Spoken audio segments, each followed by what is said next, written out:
मैं आज अपने डोगी शेरा को खुश करना चाहती थी। मैं उसकी कमियों को समझ रही थी, उसे किस चीज़ की आवश्यकता थी। आज वह कमी मैं पूरी करने वाली थी। हम दोनों अकेले तो थे ही, साथ में हम दोनों को एक दूसरे का सहारा भी था। उसके बिना मैं भी अधूरी थी और मेरे बिना उसका भी कोई नहीं था। वह जिस चीज़ के लिए तरस रहा था, वह मुझसे कुछ भी छुपा नहीं था। मैं उसे कहीं भी बाहर जाने का कोई भी मौका नहीं देना चाहती थी। इसीलिए आज शाम मुझे उसकी वह इच्छा पूरी करनी थी। दोस्तों, मेरा नाम रानी है। मैं इंजीनियरिंग की पढ़ाई करके देहरादून में एक जॉब पर लग गई थी। मेरे माता पिता नहीं थे और ना ही कोई भाई बहन थे। मेरे चाचा चाची ने मुझे कुछ समय अपने पास रखा और फिर वह भी ताना मारने लगे। उनकी नज़र मेरी ज़मीन जायदाद पर थी। वह चाहते थे कि मैं यहाँ से कहीं दूर निकल जाऊँ। कई बार तो उन्होंने मुझे मारने की भी साजिश रची थी, लेकिन मैं बच गई थी। मेरी इंजीनियरिंग की पढ़ाई तो पहले ही पूरी हो चुकी थी जब मेरे माता पिता का देहांत हुआ था। उससे पहले मैंने नौकरी के लिए भी अप्लाई किया था। मेरी जॉब लग गई थी। मैं अपने गांव को छोड़कर देहरादून आ गई। मैंने अपने मामा की मदद से अपने पिता का जो भी हिस्सा था, उसमें से कुछ हिस्सा बेचकर बाकी का हिस्सा मैंने एक स्कूल बनाने के लिए दान में दे दिया था। मेरी ज़रूरत के हिसाब से मेरे पास काफ़ी पैसा था। मैं कोई अच्छा बिजनेस भी कर सकती थी, लेकिन जब जॉब लग ही चुकी थी तो मैंने नौकरी करना ही ठीक समझा। मैं एक किराए के कमरे में रहती थी। पैसे की भी कोई कमी नहीं थी। दोस्तों, बहुत ही रोमांचक कहानी है, पूरा सुनिएगा ज़रूर। दोस्तों, वीडियो में आगे बढ़ने से पहले एक छोटा सा रिक्वेस्ट है कि वीडियो को लाइक और हमारे चैनल को सब्सक्राइब कीजिएगा और प्यारा सा कमेंट भी कर दीजिएगा। दोस्तों, चलते हैं आज की कहानी की तरफ। मेरे पास कमरे में वह हर चीज़ थी जो मेरी ज़रूरत की थी। बस कमी थी तो अकेलेपन को दूर करने की। मैं बिल्कुल अकेली रहती थी। एक दिन जब मैं पड़ोस में रहने वाली अपनी सहेली के घर गई तो वहाँ देखा वह अपने अकेलेपन में बहुत खुश थी, क्योंकि उसके पास एक बहुत अच्छी नस्ल का डॉगी था। वह भी मेरी ही तरह एक कंपनी में जॉब करती थी। सुबह शाम वह अपने डॉगी के साथ खेलने में मस्त रहती थी। उसे देखकर मेरे मन में भी यही विचार आया, क्यों ना मैं भी एक डॉगी रख लूं, कम से कम अकेलेपन का एहसास तो नहीं होगा। मैंने अपनी सहेली से कहा, अगर तुम्हें कहीं इसी तरह का कोई डॉगी मिले तो मुझे बताना। मैं उसकी जो भी कीमत होगी वह देने को तैयार हूँ। बस किसी का साथ मिल जाए जो मुझे बोर न होने दे। मेरी उस सहेली का नाम भावना था। उसने मुझे कहा कि मेरी नज़र में इसी तरह के डॉगी की नस्ल है। अभी वह बहुत छोटा है। जब माँ का दूध पीना बंद कर देगा तब मैं खुद उसे तेरे लिए लेकर आऊँगी। उसका डॉगी करीब 4 फीट ऊंचा और भारी शरीर वाला था। वो समझदार भी था।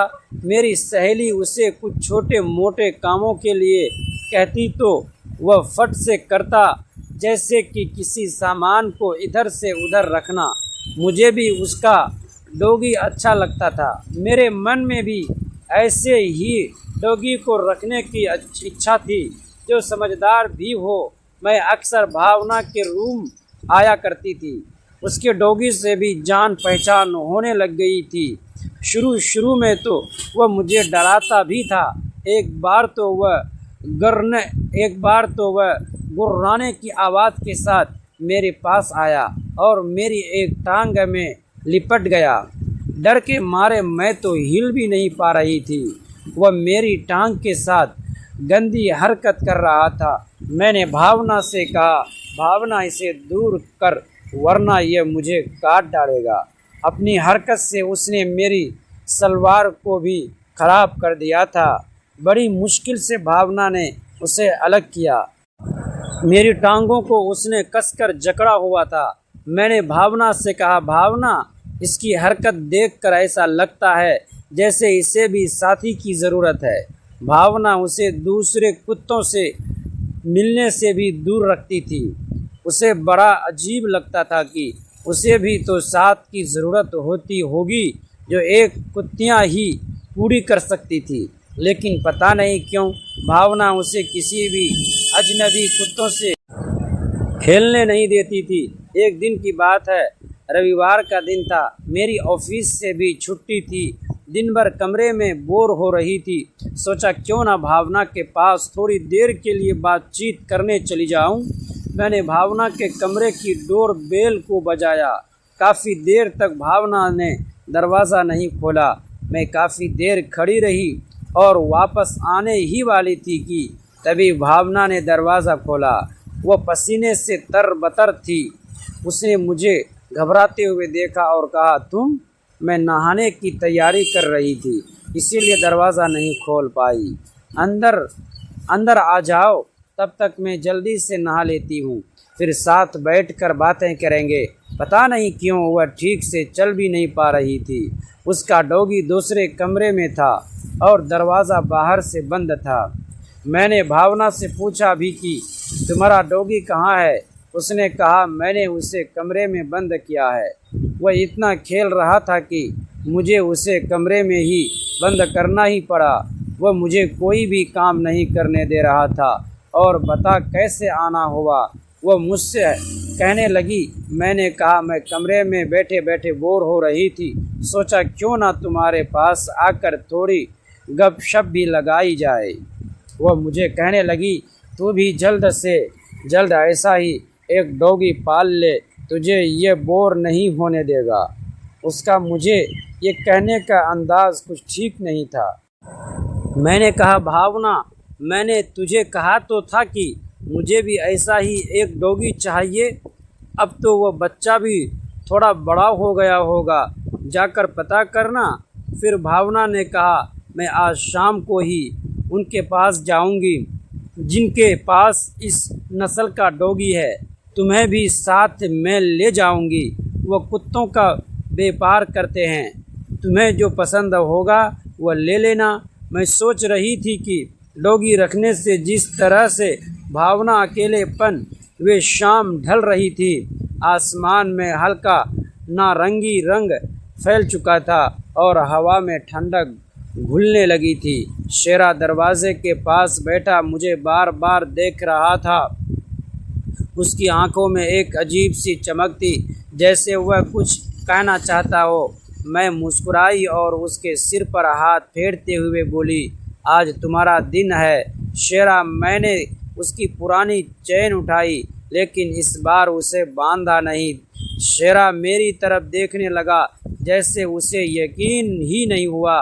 मैंने दरवाज़ा खोला और कहा, चलो दोस्त। इतना सुनना था कि वह खुशी से उछल पड़ा। उसकी पूंछ इतनी तेज़ी से हिल रही थी जैसे महीनों बाद उसे कोई खजाना मिल गया हो। हम दोनों सड़क से निकलकर पास के बड़े मैदान की तरफ बढ़ गए। रास्ते भर वह कभी आगे भागता, कभी वापस आकर मेरे पैरों के पास घूमने लगता, जैसे उसे डर हो कि कहीं मैं गायब न हो जाऊं। मैदान में पहुंचकर मैंने बैग खोला। उसमें उसकी पसंदीदा गेंद, कुछ खिलौने और उसके लिए खास ट्रीट्स रखी थी। शेरा की आंखें फैल गई। वह तुरंत गेंद की तरफ भागा और फिर उसे मुंह में दबाकर मेरे पास ले आया, जैसे कह रहा हो, जल्दी फेंको। मैंने गेंद दूर फेंकी। शेरा बिजली की तरह दौड़ा। उस पल उसे देखकर ऐसा लग रहा था जैसे दुनिया की सारी खुशियां उसी मैदान में आ गई हो। कई दिनों से मैंने उसे इतना खुश नहीं देखा था। कुछ देर बाद हम दोनों घास पर बैठ गए। शेरा मेरे पास आकर चुपचाप लेट गया और अपना सिर मेरी गोद में रख दिया। मैंने उसके कान सहलाने शुरू किए। उस वक्त मुझे एहसास हुआ कि कभी कभी किसी की सबसे बड़ी कमी सिर्फ खाना या खिलौने नहीं होते, कभी कभी उन्हें बस अपना कोई चाहिए होता है। और उस शाम मुझे लगा कि शायद मैं भी उतनी ही अकेली थी जितना शेरा था। लेकिन उसी समय मैदान के दूसरे कोने से एक अजीब सी आवाज़ आई और शेरा अचानक सतर्क होकर खड़ा हो गया। दोस्तों, ऐसे ही कहानी सुनने के लिए प्लीज़ हमारे चैनल को सब्सक्राइब कीजिएगा और वीडियो को लाइक भी कर दीजिएगा।